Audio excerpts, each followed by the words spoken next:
J'arrive dans la campagne de la voisine, ne vois pas quoi.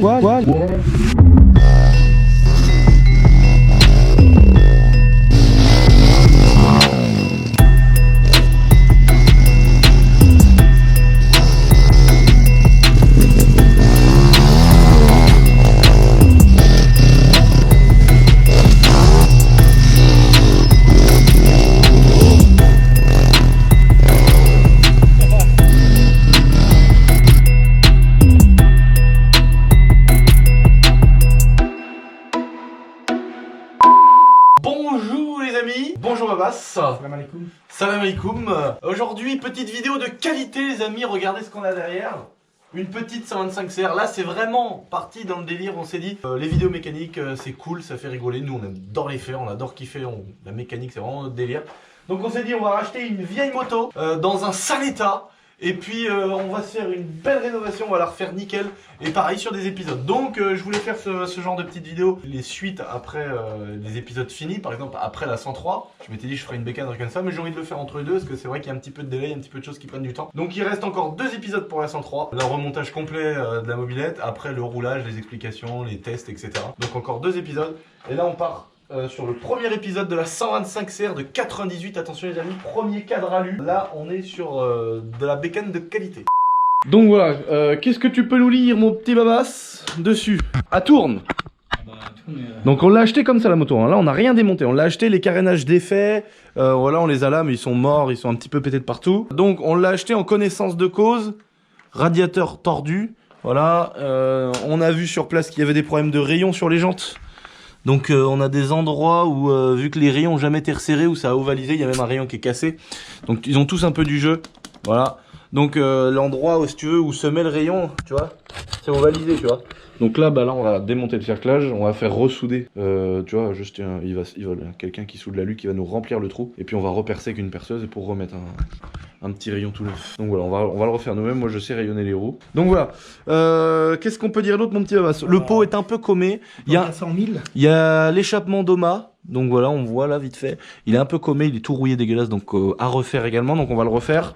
On va changer le kit plastique avec un nouveau kit déco, on va redresser le radiateur et le refaire, vérifier qu'il n'y ait pas de fuite.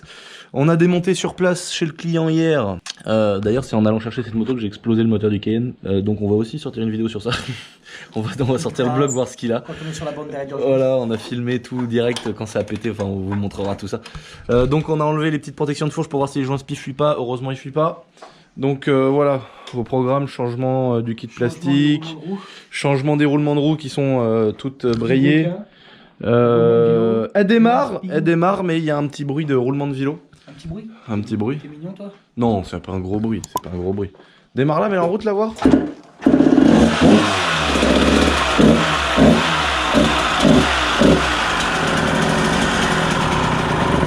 Donc voilà, ça démarre les amis. Petit bruit en interne, on entend que ça fait un espèce de petit bruit de roulement de vélo, un petit bruit bizarre, un petit bruit dégueulasse. Donc l'interne doit être bien fatigué, donc on va démonter tout ça.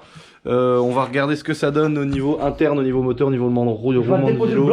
On va regarder tout ça, on va vous en dire un petit peu plus. On va bien s'amuser à faire toute la mécanique là-dessus. Puis voilà, donc nous, on va rouvrir tout le bloc, on va regarder, on va tout vérifier, remettre des roulements, pistons, etc.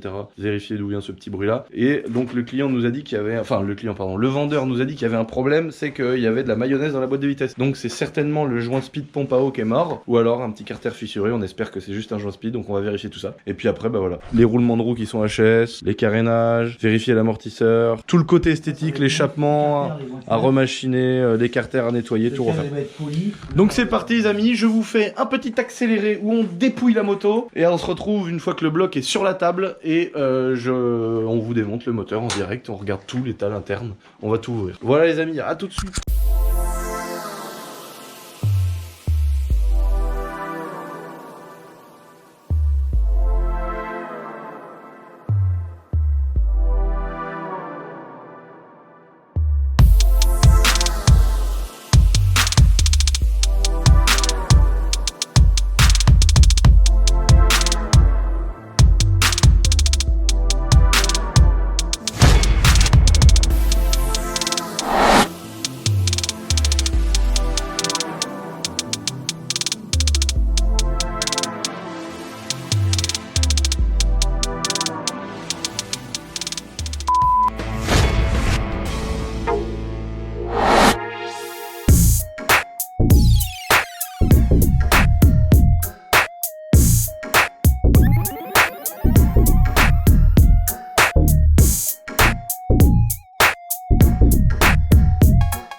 système de chez Honda pour la valve d'échappement, les amis.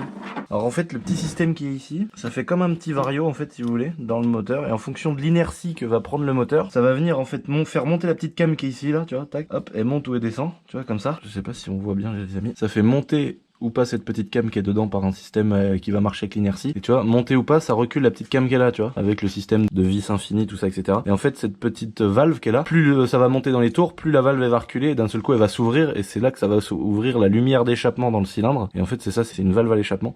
Et quand la lumière d'échappement va s'ouvrir en grand, là le moteur il va prendre des tours et wow, ça fait comme un petit effet turbo. C'est pour ça que les 125 ou les 250 de temps, ils partent, bon. Et puis plus le moteur prend de l'inertie, plus ça fait monter la petite cam, plus ça ouvre, et d'un seul coup quand elle s'ouvre en grand, c'est là que ça gueule. C'est un petit peu la spécificité des 125 où on ressent vraiment cet effet de valve là qui fait que ça part dans tous les sens. Là en fait on est obligé de faire ça avant d'enlever le cylindre pour voir dans les taxels, parce qu'il y a un petit clip avec une petite rondelle, hop, juste ici à défaire, et hop, et tu vois, tu peux enlever la petite cam, tu vois la petite rondelle et le petit clip qui est juste là. Faut bien y faire gaffe à pas les perdre. Il reste une dernière vis de cylindre à l'intérieur.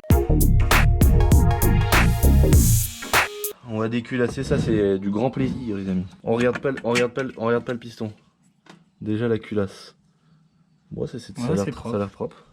Le petit jaune de culasse. Le petit jaune de culasse, c'est propre mais c'est bien gras, il y a plein de dépôts dans la chambre. Bah la calotte du piston est propre, maintenant faut descendre. Il a des heures, le cylindre a des heures. Il est pas serré, il n'y a pas d'amorce de serrage, il n'y a pas de trace de serrage, mais on voit qu'il a des heures.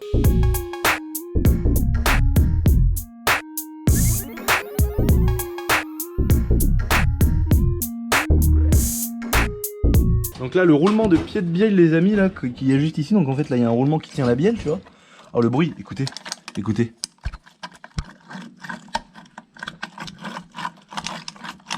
Oula, là le broquin. T'as pas la bielle toi? Il est mort le bordel là, mon copain. Donc là on va regarder le cylindre à la lumière. Bon là il est très gras, très dégueulasse, faudrait que je le nettoie juste avant. La babasse il est en train de nous sortir les petits clips du seigneur du piston. Allez, pousse le petit clip avec le tournevis plate par l'autre côté mon copain. On regarde l'état du piston. Le piston pour moi il a juste beaucoup d'heures dans sa gueule. Malheureusement c'est des motos qui sont vieilles et les gens qui les ont en général ils veulent pas faire des frais dedans. Et c'est vrai qu'on a beaucoup de gens du coup qui font jamais les entretiens quoi.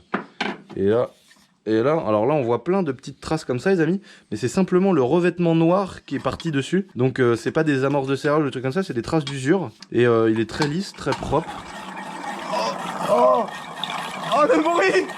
Oh le bruit horrible!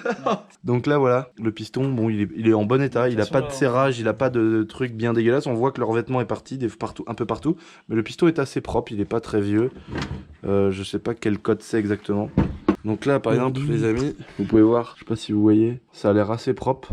Il n'y a pas de grosses traces, juste là la petite lumière entre les deux échappements, entre les deux sorties d'échappement là. Regarde entre les deux babasses, tu vois, il y a une petite trace là. Regardez là ce que je vous parle, la petite arête entre les deux, voilà, juste ici là où il met son tournevis babasse. En fait vu que c'est toute petite pièce en métal, elle a tendance à chauffer vu qu'elle est toute fine. Et bah là il y a un petit peu de traitement qui est parti dessus. Donc on peut remonter comme ça, c'est possible, mais c'est pas une très bonne idée là. Ah ouais, en bas il a des grosses traces le cylindre. Donc là je pense qu'on va refaire un traitement nicacile. Donc c'est à dire qu'on envoie le cylindre dans une société qui vient repercer, en gros alléger un tout petit peu plus large. Ils viennent remettre de la matière et après ils refont un truc. Bon là tu repars sur un moteur neuf mais ça vaut un petit peu cher. Donc on va voir si au rodoir en fait c'est une pièce avec 3 pattes sur des ressorts qui ont tendance à, enfin qui veulent s'écarter comme ça, et sur le rebord t'as des espèces de pierres un peu pierre ponce. T'enfonces ça là-dedans, tu mets ça dans une perceuse avec un produit, puis tu fais tourner en faisant des mouvements comme ça de haut en bas, et ça vient faire des croix dedans, et des fois tu peux rattraper des cylindres même bien malades.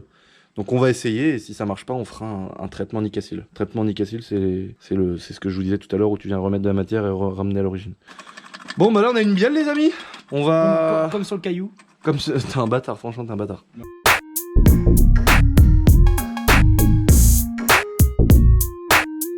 J'avais pas vu les amis. J'avais pas vu l'état de la calotte du piston là, regardez, toute bouffée sur le dessus, ça j'avais pas vu. C'est pas très grave, mais je veux dire, ça a pas trop endommagé le cylindre, mais ouais putain en fait il a souffert, j'avais pas vu le rebord là.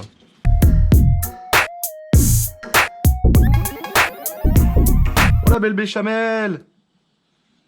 Ah bah le client il nous avait dit, moi il y a de l'eau qui passe dans le carter, bah il nous a pas menti.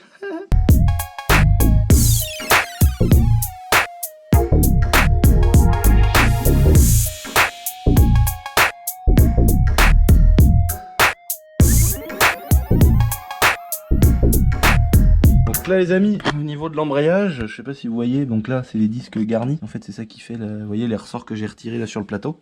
En fait il y a une petite tige à l'intérieur qui pousse et quand t'embrayes ça fait pousser cette tige. Et vu qu'il y a ce petit plateau avec les ressorts, tac, ça vient écraser les ressorts. C'est pour ça que tu as une sensation de pression sur ton levier.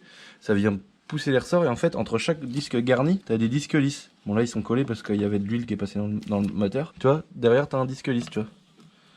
Disque lisse, disque garni, disque lisse, disque garni. Et en fait, tu viens laisser, quand tu viens pousser avec ton embrayage sur ta moto, ça vient pousser le plateau de pression qui est là avec les ressorts, tac. Et en fait, ça vient rendre libre les disques garnis et les disques lisses qui du coup sont plus écrasés les uns entre les autres avec les ressorts. Et c'est ça qui fait que ton embrayage, parce qu'en fait les disques garnis, eux ils sont crantés sur la cloche d'embrayage et les disques lisses sont crantés sur la cloche à l'intérieur. Et c'est pour ça que cette cloche là vient s'embrayer avec celle-ci, et c'est ça qui entraîne le moteur et la boîte de vitesse. Et quand tu embrayes, et ben ça vient écarter et libérer. C'est pour ça que tu peux embrayer et que ton moteur tourne sans engager la boîte de vitesse. Donc, voilà. Donc là on est content parce que l'embrayage est plutôt en bon état. Il y a un peu de matière, tu vois, tu sens tout l'écran et tout. Et en fait, à faire des wheelings ou à faire des accélérations avec une moto, ça, on vient niquer la cloche d'embrayage, parce qu'en fait plus t'accélères et que tu lâches l'embrayage, et ben ce disque là si tu vois, il a tendance à faire dedans dans le support qu'il a. Et tu vois son support c'est entre chaque petite cam là. Et tu vois c'est pour ça que du sens où ça tourne, tu vois ça fait des petites dents. Alors que normalement tu prends une cloche d'embrayage neuve, c'est tout lisse ici. Chut, parce que justement vu qu'ils viennent se décaler un petit peu dedans les disques, le fait que ça, à force à faire des accélérations et des wheelings ça fasse des petits crans, et ben des fois ils ont du mal à se déplacer un petit peu. Et c'est pour ça que des fois les embrayages tu sais tu lâches un peu et là ça met des à-coups, ça part, ça embraye un peu d'un coup, ça fait des trucs bizarres. Donc là faut simplement prendre une grosse lime, démonter la cloche et limer un petit peu. Pas revenir à plat non plus parce que c'est des coups à ce que ça mette trop de jeu après, mais tu peux rattraper une cloche d'embrayage en mettant un petit coup de lime dessus. Donc nous c'est ce qu'on va faire.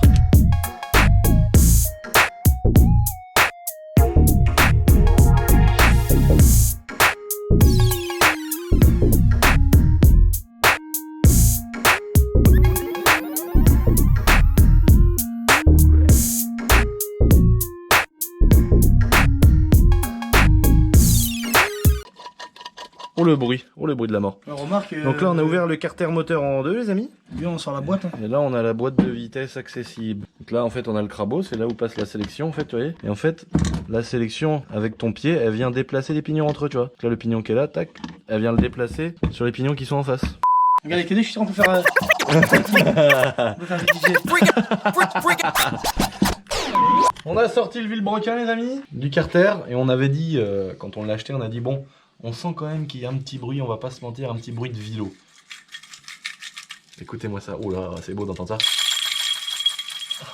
Ça regarde mes chicots, regarde, je vais faire d'une dent direct. Ah le truc de ouf. Vous voyez en fait c'est tout le roulement qu'il y a là-dedans là. Le rouleau là. C'est tout ça, c'est tout le roulement qui a pris du jeu. On voit en fait c'est une cage à aiguille. En fait c'est un roulement un peu comme ça. C'est une cage avec plein de rouleaux dedans, tu vois. Et là le bruit mon copain. Plus petit roulement de vilebrequin là. Ils sont sucés. Mais je sais pas combien d'heures. Et là oh bah, combien d'heures elle peut avoir cette bielle pour avoir autant souffert? 150 000 heures mon frère. 150 000 là? Ouais. Pas plus. Pas plus. Bon bah voilà. Allez, un vilo. Ça commence à faire beaucoup. Eh, tu te rends compte, non, en vrai, ouais. Entre le 50 cm3 et le 125, il y a une sacrée différence quand même. Hein. Sachant que là-dessus, des fois, alors là c'est un vilo de 103, c'est un peu différent d'une 50, mais là-dessus, des fois ils mettent tellement de chevaux qu'on arrive presque à ces chevaux qu'il y a là-dessus. C'est pour ça que des fois il y a des queues de vilebrequin qui coupent net dans les carters ou des trucs comme ça. C'est fou. Hein. Bon les amis, merci d'avoir regardé cette petite vidéo, nous ça nous a fait plaisir, on a les mains sales. On se retrouve pour l'épisode numéro 2 où on remonte le moteur avec les nouvelles pièces et où on va remonter aussi toutes les pièces dans la moto. Et puis sûrement une troisième partie où là on la roule, on fait des tests, voilà tout ça. Un petit peu comme d'hab quoi, on fait pas beaucoup de... Je vais la rôder. On fait pas beaucoup d'épisodes, on n'est pas là pour faire 1 milliard d'épisodes comme certains relous. Le but c'est de profiter en quelques vidéos. Allez bisous les amis, merci, topette. J'arrive dans la camping de la voisine, je vois pas quoi, l'espèce de consanguin de ses morts en train de bouillave le tchoukel. Incroyable, j'ai jamais vu ça de mes yeux.